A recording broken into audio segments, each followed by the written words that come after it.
All wars are resource wars, bar none. The whole story of the future is a story of resources. China is clearly in on this, and they understand that resources are everything. I think the United States is very poorly positioned itself for this. So poorly, I have to wonder if we aren't intentionally being destroyed. There's a whole thing going on at what I'll call the retail level that says, oh no, you shouldn't prepare. And then we sort of like look at Mark Zuckerberg preparing, I guess that's rich person's things. We're told to sideline ourselves. We would say, oh, it's terrible that FEMA didn't have cots and HOTS for the last crisis. They should have prepared.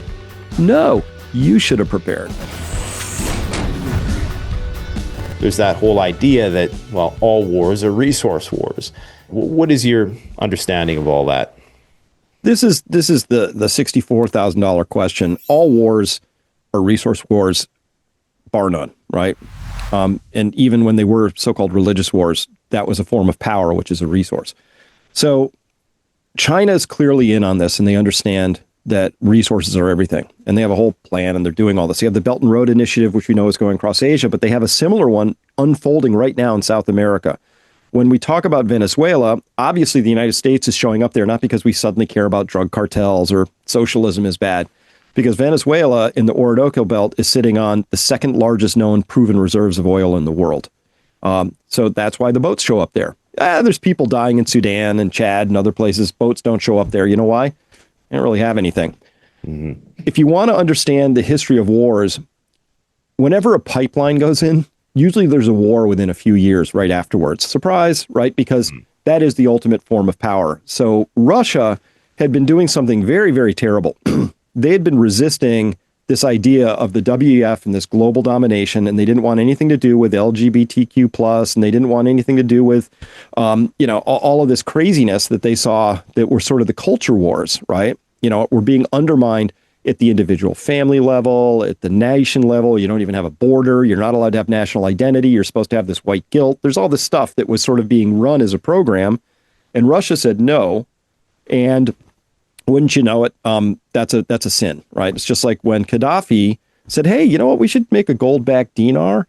Yeah, that was a death sentence right there, because that was intolerable to under Sarkozy. The French had, even though they're under the Euro system, French franc was still running in Algeria and all across North Africa, and was about to get destroyed. So Gaddafi got destroyed. If you want to understand geopolitics, you have to understand oil, you have to understand natural gas, you have to understand base resources. That's the whole story. So yes, Russia had to be sort of broken in that regard, but what happened instead was it turned out they have a very durable economy. Remember, they were supposed to get crushed, and actually they're doing better than ever. And they figured out how to ramp up their military manufacturing way beyond our own capabilities in the West. And then, of course, they forged deeper and closer alliances and relationship with China, who has just put their hand up and said, yeah, you can run pipelines here all day long. We love that. So I think what the neocons had envisioned in terms of like marginalizing, isolating, then ultimately destroying Russia so that our companies could come in and take its resources, that backfired. Almost everything the neocons do breaks and doesn't work out at all like they thought. It's just, and they don't learn from that ever. So everything I'm seeing going on geopolitically is just a story of resources at this point, right? So the United States exfils from Afghanistan under the most embarrassing possible of circumstances in the most clumsy, inept possible way, using Kabul airport instead of Bagram, just terrible, leaving all this military hardware behind. That wasn't the real story. The real story was 2 weeks later, Kabul was a safer city than Baltimore, and China's inking deals left, right, and center for copper deposits, lithium, you name it, right?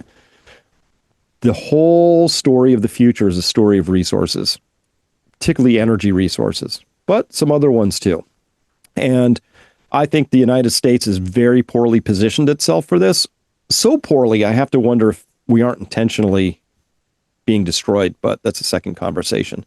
Geopolitics, you have to understand things like Strait of Hormuz, the Strait of Malacca, where are pipelines going? And that gets you pretty close to understanding where the next conflicts are going to be and why. So what can people do to, in your opinion, prepare and position themselves either financially or at the home in terms of building out self-reliance systems? Well, this is why I do what I do. I believe that context and education. First up, you have to know what's going on. Like if you don't understand the game that's being played, you're not going to have any chance of participating in that game meaningfully, let alone winning it. The second thing you have to do is find what's preventing you from taking action, because a lot of people know this stuff and they're nervous. They don't do anything. That's most people. I don't get it, right? Because to me, if I have even a slight concern that say trucks would stop rolling and food might become in limited supply, well, I can just very quickly and easily order some freeze-dried food, and then that concern is gone, freeing up my mind for other things like having fun and building my business or whatever I'm up to. Mm-hmm. So the second thing people have to understand is not what they need to do, but I hate to start it here, but it's really, it's like, why aren't you going to do what you already know you should do? And usually it's because their friends aren't doing it yet. But I think there we have to understand what's over your other shoulder, which is we're under that cognitive warfare, right? Where we're told to sideline ourselves. We're told that it's stupid to look for yourself and read a package insert on a medical product or to store food. Like there's a whole thing going on at what I'll call the retail level that says, oh no, you shouldn't prepared. And then we sort of like go, oh, but isn't it? Look at Mark Zuckerberg preparing. I guess that's rich person's things they're doing over there. Like it's okay for a company or a government or a rich person to plan ahead. In fact, we would say, oh, it's terrible that FEMA didn't have cots and hots for the last crisis. They should have prepared. No, you should have prepared as well, right? I mean, it's just, it's crazy. We have like these dual standards, like what's okay for them is not okay for the little people. Yeah, they want retail to invest in the stock market instead, in these overvalued stocks, instead of putting that money into building the system. Yeah. Right. And you shouldn't be at all responsible for your self-defense. Like we're watching this horrible stuff in the UK where the person who's defending themselves goes to prison, not the person doing the attacking, right? Which again is just a message for retail, which is you need to be completely dependent on us. And if we decide to screw you, your job is to sit back and take that. So that's kind of the story. But then the third thing is you have to figure out where the puck is going. And with AI, the puck may magically reappear out in the parking lot. It's very hard to predict where this is going to go, but some things are pretty clear. We know that we're printing too much money and there's nothing we can do about that. We know that we have some fragile, very long chain global distribution systems that could break at some point. We know that we're going to have to reshore a lot of that manufacturing or make do without in some cases. We know that real tangible things never lose their value. And so a lot of what I counsel people to do is I want people to have financial freedom first and foremost, right? And if you have just a paycheck, you have one income stream, obviously you're highly exposed. And that allowed people to be leveraged into needing to take the shots, which wasn't a good decision for a lot of folks, right? And they didn't want to make that decision, but they were coerced and they had to, right? So financial freedom is kind of the very first thing. And so there it's just like, hey, build up savings if that's the starting point, find multiple income streams, just be aware that inflation is coming and it's going to be a lot hotter than anybody expects. And some of that's going to be driven by price, supply, demand increases because we just forgot to drill more oil, or maybe we shouldn't let data centers consume 8% of total electricity demand, et cetera. Those kinds of things, if people aren't prepared for them, they don't know how to be positioned for those just end up grinding you down.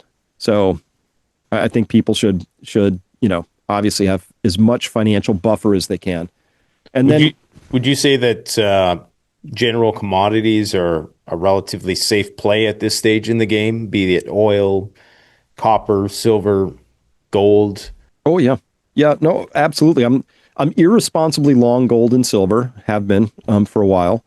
And I'm getting irresponsibly long in all things commodities related, because I'm convinced that there's just a lot of printing coming at some point here in the future, and there's not a lot we can do about that. So it's just what the math says at this stage. So yeah, those are good areas to be in. And then of course, anything you can do. Like I ended most of my COVID coverage pieces with plant a garden, right? Which is speaking on a couple of levels. I happen to think our food system is poison. So the extent people can grow their own high quality, nutrient dense foods, without a lot of pesticides and other GMO inputs, great. But also there's the small chance that someday, we may be more reliant on our own locally grown food than we'd like, but it could happen. And so, of course, having some experience at that is better than having no experience with that. Yeah. And then the third level to that whole plant to garden thing is it starts to snip the ties of dependence on the larger system to become more self-reliant. And I think that's a good process to get started for anybody, even if it's just a plant on the windowsill, anything to begin reclaiming your sovereignty as a person who's responsible for your own future.